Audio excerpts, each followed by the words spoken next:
Hello everyone, welcome to Suryam PCS current affair session.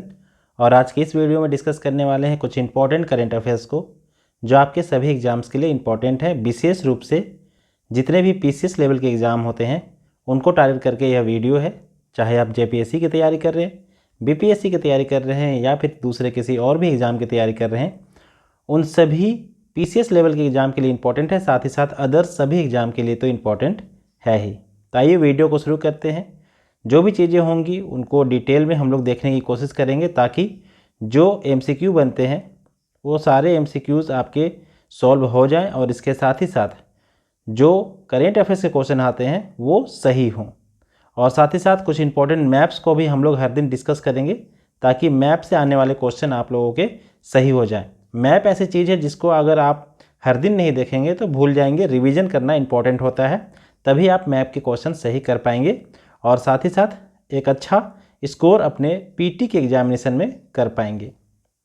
साथ ही साथ जो भी करेंट अफेयर्स मैं यहाँ पे डिस्कस करूँगा उसको मेंस में किस तरीके से इम्प्लीमेंट करना है वो भी मैं आप लोगों को बताऊँगा, ताकि जो आप आंसर राइटिंग करते हैं उसमें पीटी में तो इम्पॉर्टेंट है ही ये करेंट अफेयर्स, लेकिन मेंस में जब आप आंसर राइटिंग करते हैं तो उसमें भी कुछ करेंट अफेयर्स के एस्पेक्ट डालने ज़रूरी होते हैं जिससे आपका आंसर काफ़ी अच्छा, अट्रैक्टिव और डेटा बेस्ड आंसर बन सके। तो चलिए वीडियो को शुरू करते हैं। और एक चीज़ मैं यहाँ पे और भी बता दूँ, मैं इस चैनल पे भले आपको नया लग रहा हूँगा, लेकिन दूसरे चैनल में मेरा और भी चैनल है जहाँ पे मैं काफ़ी दिनों से करेंट अफेयर्स के क्लासेस लेता था, जिसका नाम है स्टडी विद सूरज। वहाँ पर आप वीडियोज़ जाके मेरे देख सकते हैं। काफ़ी लंबे समय से मैं करेंट अफेयर्स के सब्जेक्ट पर लेक्चर्स अपलोड कर रहा हूँ यूट्यूब पर। ये चैनल मेरा नया चैनल है और अभी इसमें आने वाले सभी वीडियोस आएंगे। तो चलिए चैनल को सब्सक्राइब कर ले और स्टार्ट करते हैं आज के इस सेशन को। पहली बात, जो भी क्वेश्चन होंगे वो आपको इंग्लिश में ही देखने को मिलेंगे, उसका ट्रांसलेशन मैं हिंदी में कर दूंगा। और इस वीडियो को इंग्लिश मीडियम वाले भी देखेंगे और साथ ही साथ हिंदी मीडियम वाले भी देख सकते हैं, क्योंकि दोनों ही लैंग्वेज मैं यहाँ पे कवर करता चलूँगा। लेकिन जो मीडियम होगा, क्वेश्चन का जो लिखने का मीडियम होगा वो इंग्लिश ही रहेगा, उसको मैं हिंदी में एक्सप्लेन कर दूंगा जिससे हिंदी वाले बच्चे भी इजीली इसको देख पाए। तो आइए वीडियो को शुरू करते हैं, देखते हैं एक एक करके सभी चीज़ों को। सबसे पहला आज का क्वेश्चन है जो एक बहुत ही इजी क्वेश्चन है, आप सभी लोग इसका आंसर भली भांति अभी तक जानते होंगे। In which states election commission of India announced assembly elections. तो ध्यान रखिएगा, असेंबली इलेक्शन अभी हाल ही में जो इलेक्शन कमीशन ऑफ इंडिया है, जिसको शॉर्ट में ECI भी कहा जाता है, इसने अनाउंस किया है 2 स्टेट्स में। और ये जो 2 स्टेट्स हैं ये हैं झारखंड एंड महाराष्ट्र। झारखंड और महाराष्ट्र में अभी इलेक्शन होंगे। अभी हाल ही में हरियाणा और Jammu and Kashmir, Haryana and JNK में जो है इलेक्शन हुए हैं। अब जो है अगला इलेक्शन होगा वो झारखंड और महाराष्ट्र में होगा। जहाँ तक बात है झारखंड की, तो यहाँ पे मैं बताता चलूँ, झारखंड में अगर बात करते हैं तो झारखंड में टोटल 81 सीट्स हैं, ठीक है, टोटल 81 सीट है। और महाराष्ट्र में टोटल 288 मतलब 288 सीट हैं। झारखंड में किसी भी पार्टी को मेजॉरिटी में आने के लिए कम से कम 41 सीट जीतना पड़ेगा और महाराष्ट्र में कम से कम 145 सीट जीतना होगा। ये चीज़ ध्यान रखना है। अभी अगर प्रेजेंटली बात करें तो झारखंड में सरकार चल रही है, गठबंधन सरकार चल रही है, जिसमें इम्पोर्टेंट पार्टीज़ हैं JMM, कांग्रेस, इसके साथ ही साथ RJD और CPI, ठीक है। ये जो पार्टीज़ हैं ये खास तौर से अभी झारखंड में गठबंधन करके सरकार चला रही है। वहीं अगर बात करते हैं महाराष्ट्र में, तो महाराष्ट्र में अभी इम्पोर्टेंट जो सरकार चल रही है उसमें पार्टी शामिल है BJP, इसके साथ शिवसेना, और ये शिवसेना शिंदे ग्रुप है, एकनाथ शिंदे ग्रुप, ठीक है, एकनाथ शिंदे ग्रुप है। और इसके साथ ही साथ NCP जो है उसके हेड, अभी जो मेन NCP है वो तो चलाते हैं शरद पवार, लेकिन अभी जो इस सरकार में शामिल है वो है NCP अजित पवार, ठीक है, NCP अजित पवार। तो ये जो इम्पोर्टेंट पार्टीज़ हैं ये गवर्नमेंट में अभी शामिल है, महाराष्ट्र के गवर्नमेंट में ये पार्टीज अभी शामिल है, इस चीज़ का ध्यान रखना है।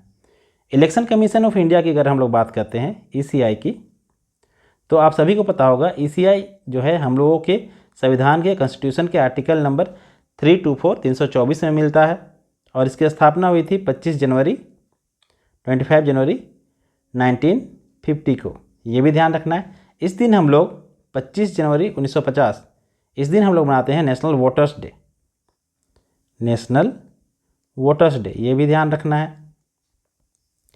साथ ही साथ ये ध्यान रखना है जो इलेक्शन कमीशन ऑफ इंडिया है, ये जो है representation of people's act RPA 1951 को इम्प्लीमेंट कराता है और इसी के तहत जो भी इलेक्शन के प्रोसीजर होते हैं वो कराए जाते हैं।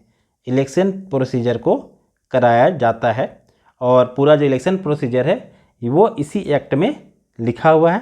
इसमें अभी रिसेंटली अमेंडमेंट 2017 में हुआ था, ये भी ध्यान रखना है। और ये जो RPA एक्ट है, ठीक है, RP एक्ट है, रिप्रेजेंटेशन ऑफ पीपल्स एक्ट है, इसी में सारे प्रोसीजर्स जो है वो लिखे होते हैं विधायकों के, सांसदों के।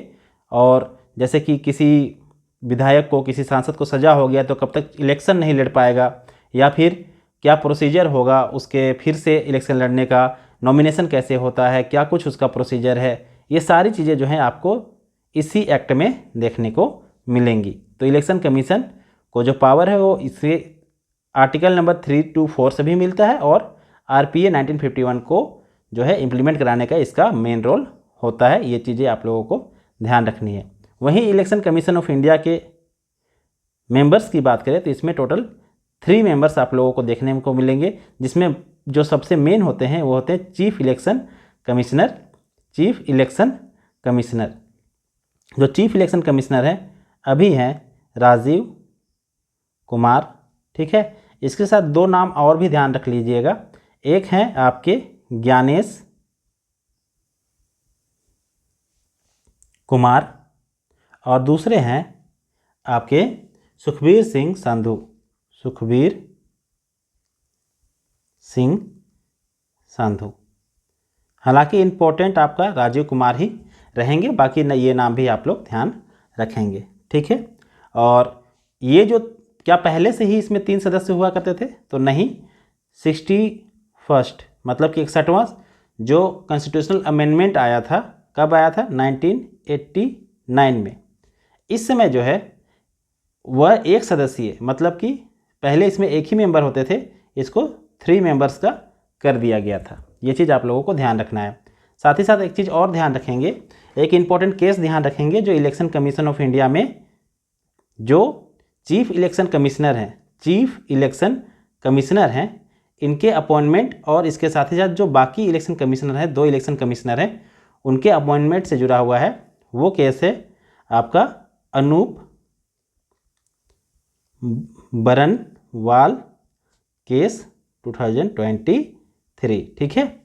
और इसी केस के तहत जो सुप्रीम कोर्ट ऑफ इंडिया है, उन्होंने ये जो है अपना आदेश दिया था कि जो इलेक्शन कमीशन ऑफ इंडिया में चीफ इलेक्शन कमीशन और इलेक्शन कमिश्नर जो होते हैं, इनकी अपॉइंटमेंट के लिए एक कमेटी बनाई जाएगी, जिसमें प्रमुख रूप से chief justice of India, CJI, prime minister और इसके साथ ही साथ जो अपोजिशन के लीडर हैं वो रहेंगे, ठीक है। ये चीज़ ध्यान रखना है। लेकिन बाद में सरकार ने इसमें अमेंडमेंट करके एक नई जो है पॉलिसी बनाई, एक नई कानून बनाई, और अब जो है अभी प्रेजेंट में क्या कानून है ये मैं बता देता हूँ। अभी प्रेजेंट में जो है चीफ इलेक्शन कमिश्नर का जो अपॉइंटमेंट होगा वो अपॉइंटमेंट होगा प्राइम मिनिस्टर, एक कैबिनेट मिनिस्टर और एक अपोजिशन लीडर, ठीक है। तो ये 3 लोग मिलके एक कमेटी का निर्माण करेंगे और ये कमेटी जो है चीफ इलेक्शन कमिश्नर और बाकी इलेक्शन कमिश्नर का जो अपॉइंटमेंट है वो करेगी। तो ये चीज़ आप लोगों को ध्यान रखना है। अपॉइंटमेंट नहीं करेगी, मतलब रिकमेंड करेगी। अपॉइंटमेंट किसके द्वारा किया जाता है? अपॉइंटमेंट तो प्रेसिडेंट के द्वारा किया जाता है। ये चीज़ आप लोगों को ध्यान रखना है। अपॉइंटमेंट जो है वो प्रेसिडेंट के द्वारा किया जाता है। ये जो कमेटी होगी, ये इलेक्शन कमिश्नर ऑफ इंडिया कौन बनेगा उस नाम को रिकमेंड करेगी। ये चीज़ आप लोगों को ध्यान रखना है, ठीक है। तो इतनी सारी चीज़ें आप लोगों को ध्यान रखनी है। जो चीज़ मैंने बताई सभी चीज़ें आने वाले आपके BPSC PT के एग्ज़ाम और आगे जो भी आप PCS लेवल के एग्ज़ाम देंगे, या फिर बाकी कोई भी एग्ज़ाम देंगे, इवन यूपीएससी भी देंगे तो उसके लिए भी इम्पोर्टेंट होगा। ठीक है, चलिए अब बात करते हैं अगले क्वेश्चन की। अगला क्वेश्चन है वर्ल्ड टेलीकम्युनिकेशन स्टैंडर्डाइजेशन असेंबली, जिसको शॉर्ट में कहते हैं WTSA। ठीक है, 2024 का आयोजन दिल्ली में किया गया। ठीक है, ये जो कॉन्फ्रेंस है ये निम्न में से इसमें से किस ऑर्गेनाइजेशन के अंडर में आता है, ये आप लोगों को बताना है। तो ध्यान रखिएगा, ये जो ऑर्गेनाइजेशन है ये आता है ITU, इंटरनेशनल टेलीकम्युनिकेशन यूनियन। ठीक है, इंटरनेशनल टेलीकम्युनिकेशन यूनियन के तहत आता है। और ध्यान रखिएगा, ये जो इंटरनेशनल टेलीकम्युनिकेशन यूनियन है इसका हेडक्वार्टर आप लोगों को मिलेगा जेनेवा में। ठीक है, और ये UN के अंडर में आता है और इसका हेडक्वार्टर आप लोगों को जेनेवा में देखने को मिलेगा। ये चीज़ ध्यान रखिएगा, जो ITU है इसका जो गवर्निंग कॉन्फ्रेंस है, ठीक है, गवर्निंग कॉन्फ्रेंस ही कहलाता है WTSA। ठीक है, और इसमें हमारे जो प्रधानमंत्री हैं PM नरेंद्र मोदी जी, ये जो है इसको इनॉग्रेट किए। और ये जो आपका दिल्ली में स्थित भारत मंडपम है वहाँ पे इसका आयोजन किया गया, ये चीज़ ध्यान रखना है। ठीक है, साथ ही साथ इंडिया मोबाइल कांग्रेस का भी आयोजन यहीं पे किया गया था, ये चीज़ ध्यान रखेंगे। और ध्यान रखेंगे ITU का स्थापना कई बार पूछा जाता है, इस्टेब्लिशमेंट कब हुआ था ये पूछ दिया जाता है। तो ध्यान रखिएगा, ये जो है काफ़ी पुराना ऑर्गेनाइजेशन है। 17 मई 1865 17 में 1865 को इसका इस्टेब्लिशमेंट हुआ था। और इसके साथ ही साथ ये जो है संघाई कॉरपोरेशन ऑर्गेनाइजेशन, जो एक ऑर्गेनाइजेशन है, शॉर्ट में इसको क्या बोलते हैं, शॉर्ट में इसको बोलते हैं SCO।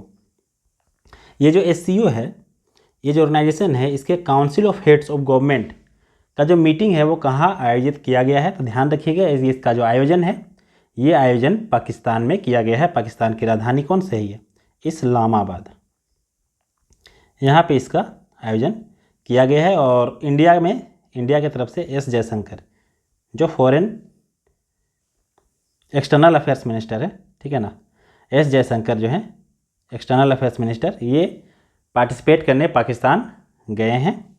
और साथ ही साथ ये बता दें, जो SCO है संघाई कॉरपोरेशन ऑर्गेनाइजेशन, इसका हेडक्वार्टर आपको मिलेगा बीजिंग चाइना में। ठीक है, बीजिंग चाइना में जो है इसका हेडक्वार्टर आप लोगों को देखने को मिलेगा। यहाँ पे थोड़ा सा पाकिस्तान को भी देखना इंपॉर्टेंट है, क्योंकि कई बार पाकिस्तान से जुड़े हुए क्वेश्चन जो है पूछ लिए जाते हैं। तो पाकिस्तान के नेबरिंग जो कंट्रीज़ हैं वो ध्यान रखिएगा, इधर इंडिया है, फिर इधर ईरान है, फिर जो है यहाँ पे अफगानिस्तान देखने को मिलेगा, और इधर देखने को मिलेगा आपको चाइना। तो टोटल 4 जो है इसके नेबरिंग कंट्रीज़ हैं, चाइना, इंडिया, अफगानिस्तान और एक है आपका ईरान। ये चीज़ें आप लोगों को ध्यान रखनी है। ठीक है, अगला चलिए क्वेश्चन का बात करते हैं, लेकिन उससे पहले थोड़ा सा हम लोग SCO के थोड़ा सा हिस्ट्री के बारे में जान लेते हैं, इंपॉर्टेंट है। और SCO से क्वेश्चन इस बार पूछने की संभावना किसी भी एग्ज़ाम में बन रही है, लगभग सभी एग्ज़ाम के लिए इंपॉर्टेंट है, क्योंकि पहली बार जो है S जयशंकर पाकिस्तान गए हैं as a foreign external minister, external affairs minister.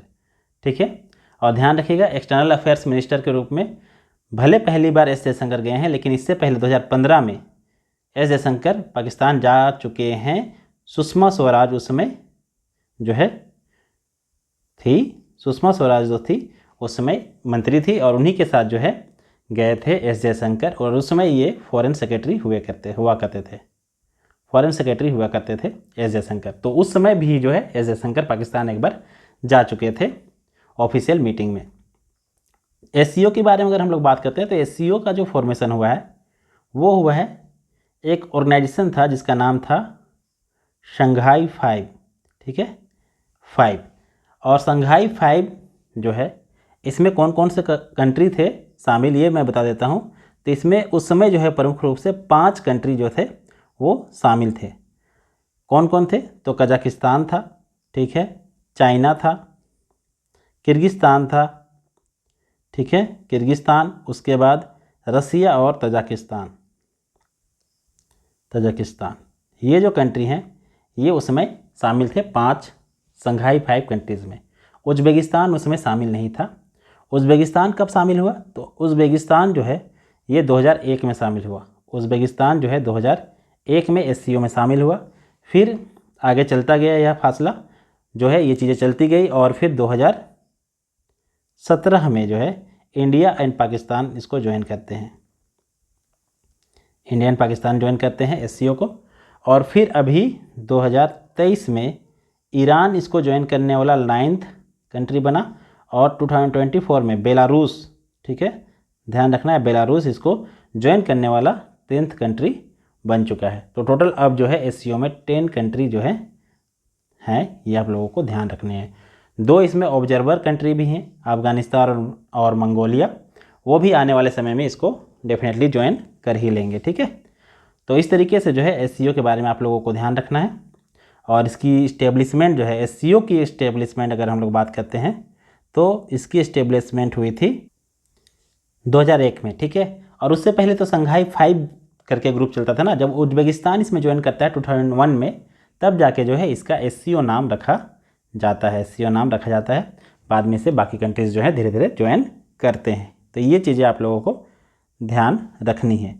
एक चीज़ इसमें और ध्यान रखिएगा, कभी अगर पूछ सकता है, खासतौर से यूपीएससी या फिर पीसीएस लेवल में पूछेगा, क्या पूछेगा, एक इसी के अंडर में, एस के अंडर में ही एक ग्रुप चलता है जिसका नाम है रेट्स, ठीक है, रेट्स। और रेट्स का फुल फॉर्म है रीजनल एंटी टेररिस्ट स्ट्रक्चर, ठीक है। और इसका हेडक्वार्टर आपको मिलेगा ताशकंद में। कहाँ मिलेगा? ताशकंद में, ठीक है। ये चीज़ आप लोगों को ध्यान रखना है। तो रेट्स से जुड़ा हुआ चीज़ें भी आप लोगों से कभी पूछा जा सकता है। और एससीओ का जो ऑफिशियल लैंग्वेज है इसका चाइनीज़ और रशियन, ठीक है, चाइनीज एंड रशियन इसका ऑफिशियल लैंग्वेज है। ये भी आप लोगों को ध्यान रखनी है। तो इतनी सारी चीज़ें अगर आप लोग ध्यान रखेंगे तो नो डाउट एससीओ से रिलेटेड क्वेश्चन जल्दी गलत नहीं होगा। हाँ, बेलारूस जो है पहला यूरोपियन स्टेट है जिसने एससीओ को ज्वाइन किया है, वो भी रसिया के इन्फ्लुएंस से, क्योंकि बेलारूस और रसिया बहुत अच्छे फ्रेंड माने जाते हैं। चलिए बात करते हैं अब अगले क्वेश्चन की। अगला क्वेश्चन है रिसेंटली 6G नेटवर्क टेस्टिंग, ठीक है, 6G नेटवर्क टेस्टिंग जो है वो हुई है सरकार के द्वारा, और आपको बताना है ये जो है 5G से कितना फास्ट है, अप टू कितना फास्ट है। तो ध्यान रखिएगा 5G से जो 6G होगा वो 5 टाइम्स ज़्यादा स्पीड होगा, ठीक है। और वहीं अगर 4G से 5G की बात करते हैं तो ये 10 टाइम्स ज़्यादा स्पीड था, 10 टाइम्स ज़्यादा स्पीड था। तो ये चीज़ आप लोगों को ध्यान रखना है। क्वेश्चन छोटा सा है लेकिन कई तरह के क्वेश्चन इससे बनाए जा सकते हैं, ठीक है। ये चीज़ आप लोगों को ध्यान रखना है। और कुछ कम्युनिकेशन रिलेटेड जो टेक्नोलॉजीज़ है, कई बार जो है खासतौर से बीपीएससी के पीटी में तो पूछा गया है, जो 2023 का बीपीएससी पीटी था उसी में पूछा गया था, ठीक है। और कम्युनिकेशन टेक्नोलॉजी से रिलेटेड कई सारे चीज़ें आप लोगों को ध्यान रखनी है, चाहे वो 4G टेक्नोलॉजी हो, 5G टेक्नोलॉजी हो, ठीक है, LTE, वो LTE, ठीक है। ये सब चीज़ों का फुल फॉर्म क्या चीज़ें होती हैं ये, ठीक है ना। एक टेक्नोलॉजी है orthogonal frequency division multiplexing, orthogonal, यहाँ पे मैं इसको थोड़ा क्लियरली लिख देता हूँ क्योंकि बहुत ज़्यादा इम्पोर्टेंट है ये, ऑर्थोगोनल फ्रीक्वेंसी डिवीज़न मल्टीप्लेक्सिंग, ठीक है। इसी टेक्नोलॉजी का यूज 5G में हुआ है और 4G में भी हुआ है, ठीक है। और इससे जो है फ्रीक्वेंसी डिवीज़न में हेल्प मिलता है, जिसमें मल्टीपल इनपुट और मल्टीपल आउटपुट, MIMO बोलते हैं, मीमो, ठीक है, multiple input and multiple output का जो चीज़ें हैं वो ज़्यादा अच्छी तरीके से हो सकती है, जिससे नेटवर्क में जो है स्पीड अपने आप इंक्रीज हो जाती है। तो ये चीज़ आप लोगों को ध्यान रखना है। और जो भी 4G हो, 5G हो या 6G हो, ये सभी चीज़ें जो हैं LTE, लॉन्ग टर्म एवोल्यूशन पर आधारित नई नई टेक्नोलॉजीज़ को ज्वाइन करने के लिए जो है ये जनरेशन बनते हैं। और 4G, ठीक है, 5G, ध्यान रखिएगा 5G में क्या था इंपॉर्टेंट चीज़, 5G में जो चीज़ें हैं IoT, इंटरनेट ऑफ थिंग्स, इसको ज़्यादा ध्यान रखा गया है, इसके ऊपर ज़्यादा फोकस किया गया है, IoT के ऊपर, इंटरनेट ऑफ थिंग्स के ऊपर। ये इंटरनेट ऑफ थिंग्स एक तरीके से क्या समझ सकते हैं कि इंटरनेट के थ्रू से इंटरनेट के ज़रिए जो भी फिजिकल इंस्ट्रूमेंट्स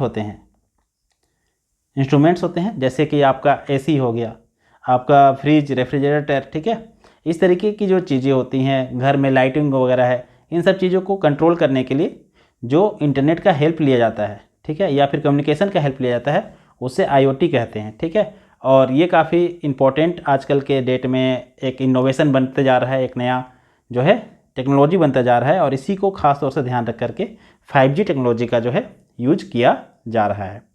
और 5G अब लगभग पूरे ऑल ओवर इंडिया में इंपॉर्टेंट प्लेसेस पे लग चुका है, ये सब आप लोगों को पता ही होगा, ठीक है। तो ये चीज़ें आप लोगों को ध्यान रखनी है थोड़ा टेक्नोलॉजी रिलेटेड। अब हम लोग बात करते हैं अगले क्वेश्चन की। अगला क्वेश्चन है, president of India Shrimati Draupadi Murmu awarded with doctorate, इनको डॉक्टरेट का उपाधि दिया गया है श्रीमती द्रौपदी मुर्मू जी को, बाय विच कंट्रीज यूनिवर्सिटी, ठीक है, किस कंट्री की यूनिवर्सिटी द्वारा।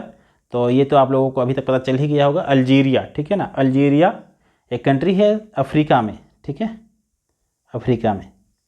तो इसके द्वारा जो है डॉक्टरेट की उपाधि हमारे जो राष्ट्रपति हैं द्रौपदी मुर्मू जी, इनको दिया। एक इम्पॉर्टेंट चीज़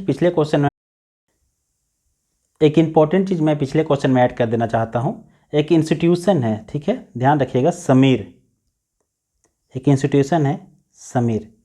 फुल फॉर्म इसका क्या है? फुल फॉर्म इसका है society for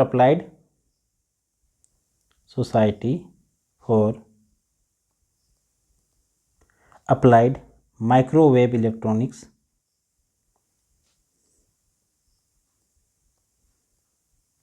and engineering research.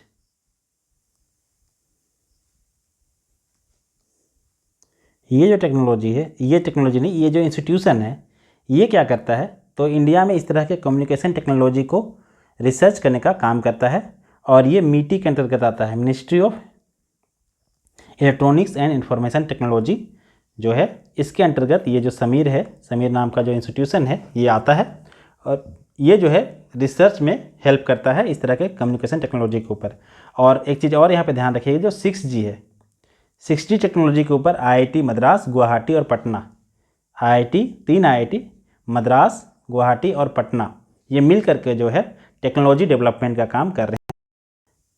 अगला क्वेश्चन है, प्रेसिडेंट ऑफ इंडिया जो भारत की राष्ट्रपति हैं द्रौपदी मुर्मू, ये जो हैं गई थी अल्जीरिया की यात्रा पर, तो वहाँ पे उनको डॉक्टरेट का उपाधि दिया गया है। तो क्वेश्चन यही है कि किस देश ने इनको डॉक्टरेट का उपाधि जो है वो दिया है। तो अल्जीरिया नाम का जो एक देश है, जो अफ्रीका का एक कंट्री है, उन्होंने इनको डॉक्टरेट का जो है उपाधि दिया है। यहाँ पे अल्जीरिया आप देख सकते हैं, इसके नेबर कंट्रीज ध्यान रखिएगा। ऑब्वियस सी बात है, अगर प्रेसिडेंट गई हैं तो ये कंट्री जो है अब आने वाले सभी एग्जाम के लिए इंपॉर्टेंट अपने आप हो जाता है, ठीक है ना। देखिए इस पोर्शन में, आप अल्जीरिया के इस पोर्शन में देखेंगे तो आपको मिलेगा मेडिटेरियन सी, ठीक है ना। उसके बाद इधर है ट्यूनेशिया, लीबिया, नाइजर, माली, मोरिटानिया, फिर इधर है आपका मोरक्को, ठीक है। तो ये कंट्रीज़ जो हैं इसके नेबरिंग कंट्रीज़ हैं, ये चीज़ आप लोगों को ध्यान रखना है। इधर है मेडिटेरियन सी, और यहाँ पे आप इंपॉर्टेंट जियोग्राफी में भी देख सकते हैं, इधर है अटलांटिक ओशियन और इधर है मेडिटेरियन सी। तो इन दोनों को जोड़ने का काम करता है स्टेट ऑफ जिब्राल्टर, ठीक है, स्टेट ऑफ जिब्राल्टर इसको जोड़ने का काम करता है। ये चीज़ आप लोगों को ध्यान रखनी है।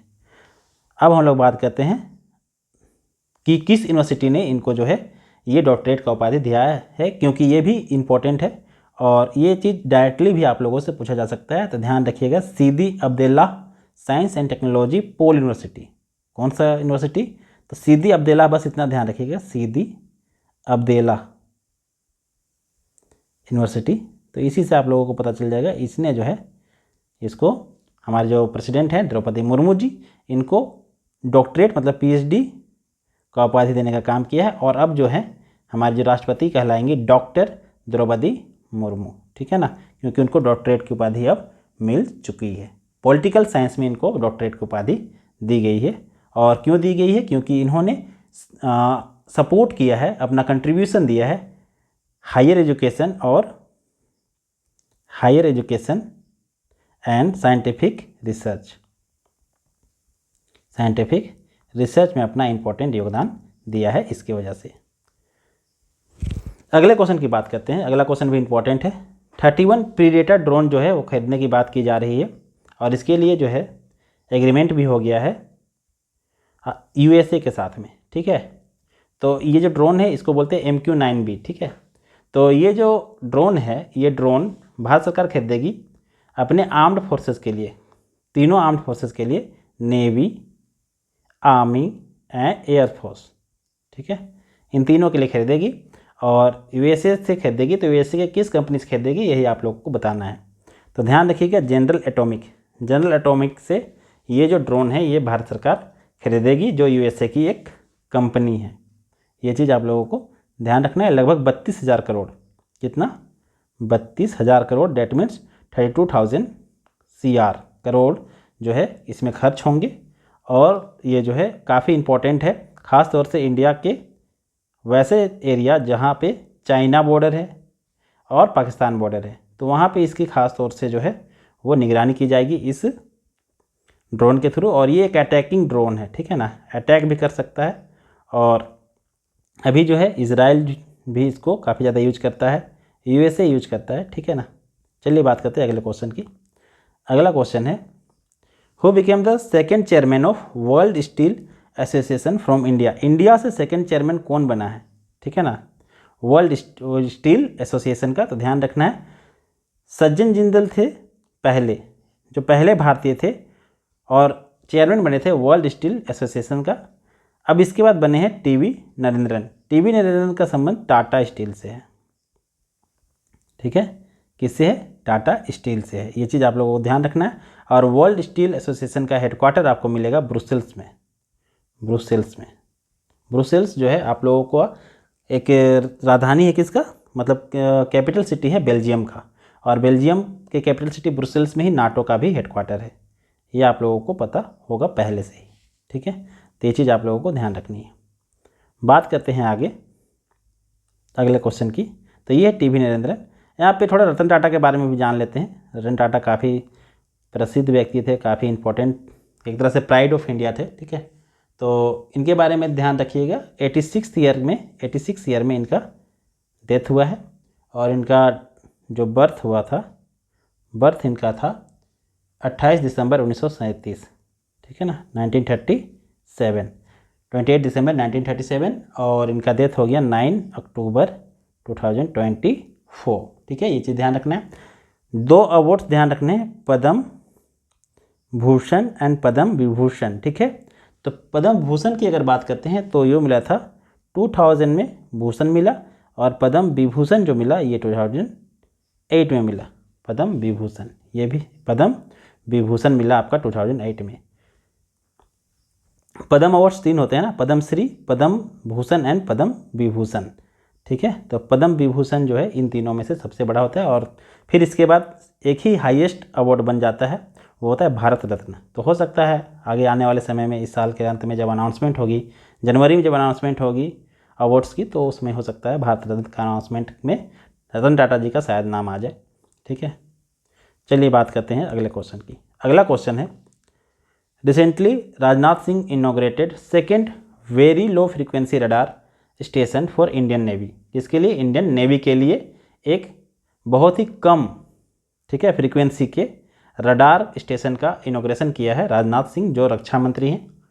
आपको बताना है ये किस स्थान पे किया गया है। तो इसका राइट आंसर हो जाएगा तेलंगाना में। तेलंगाना में इन्होंने जो है ये very low frequency radar station का जो है इनॉग्रेशन किया है। और ध्यान रखने वाली बात है, ये जो है विरक्काबाद, ठीक है, विरक्काबाद तेलंगाना में इसका इनॉग्रेशन किया है।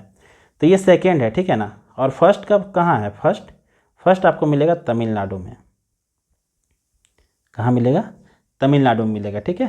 तो ये चीज़ आप लोगों को ध्यान रखना है। ये वेरी लो फ्रीक्वेंसी को भी जो है कैप्चर कर सकता है और उससे रिलेटेड इन्फॉर्मेशंस को जो है निकाल सकता है। काफ़ी इंपॉर्टेंट है इंडिया के लिए, और ये जो है नेवी में ऑपरेशंस में काफ़ी हेल्प करने वाले हैं आगे आने वाले दिनों में। तो ये है तेलंगाना। और थोड़ा सा तेलंगाना का नेबरिंग स्टेट्स भी आप लोग देख लीजिएगा, कई बार जो है कन्फ्यूजन हो जाता है, तो ध्यान रखिएगा। महाराष्ट्र इसका नेबरिंग स्टेट है, छत्तीसगढ़ है, उड़ीसा है, आंध्र प्रदेश और इधर है आपका कर्नाटका। टोटल 5 स्टेट से जो है इसका बॉर्डर टच करता है तेलंगाना का। तेलंगाना में फ़िलहाल गवर्नमेंट है कांग्रेस का, और रेवंत रेड्डी जो है इसके अभी चीफ मिनिस्टर हैं, कांग्रेस की सरकार है। ये चीज़ आप लोगों को ध्यान रखनी है, ठीक है। अब चलिए बात करते हैं आगे। अगला क्वेश्चन है hockey India women's league. Women's league देखिए, हॉकी इंडिया क्या कर रहा है, मेंस और वुमेंस दोनों सेक्शन में लीग का आयोजन कराने वाला है। और इस लीग में मेंस सेक्शन में 8 टीमें पार्टिसिपेट करेगी, फीमेल सेक्शन में 4 टीमें पार्टिसिपेट करेगी। तो उसी में खिलाड़ियों का ऑक्शंस हो रहा था, तो ऑक्शन में सबसे ज़्यादा वुमेंस सेक्शन में किसको मतलब कि प्राइस में खरीदा गया है, तो ध्यान रखिएगा उदिता दुहन। ये उदिता दुहन जो है इनको वुमेंस सेक्शन में हाईएस्ट पे किया गया है, हाईएस्ट प्राइस में खरीदा गया है। ये चीज़ आप लोगों को ध्यान रखना है। और मेंस में अगर हम लोग बात करते हैं तो मेंस में है हरमनप्रीत सिंह, ठीक है ना। हरमनप्रीत सिंह जो है इनको हाईएस्ट प्राइस में जो है खरीदा गया है। ये चीज़ आप लोगों को ध्यान रखना है। तो वीमेंस में उदिता दुहन और मेंस में हरमनप्रीत सिंह, ठीक है। ये 2 खिलाड़ी एकदम नाम ध्यान रखिएगा। और हरमनप्रीत सिंह जो है ये ओलंपिक में भी जो भारत ने ब्रॉन्ज मेडल जीता उसमें कैप्टन थे, ठीक है, कैप्टन थे। तो इस वजह से भी इनको जो है सबसे ज़्यादा प्राइस में हो सकता है खरीदा गया है, ठीक है। ये चीज़ आप लोगों को ध्यान रखनी है। तो ये था आज हम लोगों ने कुछ इंपॉर्टेंट करंट अफेयर्स को डिस्कस किया। उम्मीद है सेशन पसंद आया होगा, और जो भी चीज़ें हैं उसको डिटेल में हम लोग यहाँ पर डिस्कस करने की कोशिश करेंगे, क्योंकि पीसीएस लेवल में, यूपीएससी के बाद पीसीएस लेवल में सबसे टफ लेवल के जो है करंट अफेयर्स पूछे जाते हैं। और बीपीएससी का लेवल कुछ अच्छा होता है, जेपीएससी का लेवल थोड़ा सा उससे कम भले हो सकता है, लेकिन जो है जेपीएससी में भी अच्छे लेवल के करंट अफेयर्स आते हैं। और करंट अफेयर्स जो है एक ऐसा चीज़ है जिसको आप तुरंत जो है बहुत ही बेहतर नहीं बना सकते। इसके लिए आपको कंटिन्यूअस जो है करते रहना पड़ेगा, तभी जाके आपका अच्छा बन सकता है। और नोट्स अगर आप बनाते हैं तो बहुत अच्छी बात है। कोशिश कीजिए कि आप हर दिन खुद न्यूज़पेपर पढ़ें तो ज़्यादा बेहतर है। अदरवाइज इस सेशन से आप लोग जुड़ सकते हैं, अपने फ्रेंड्स वगैरह में शेयर कर सकते हैं अगर सेशन अच्छा लगा तो चलिए मिलते हैं अगले सेशन में, तब तक के लिए धन्यवाद।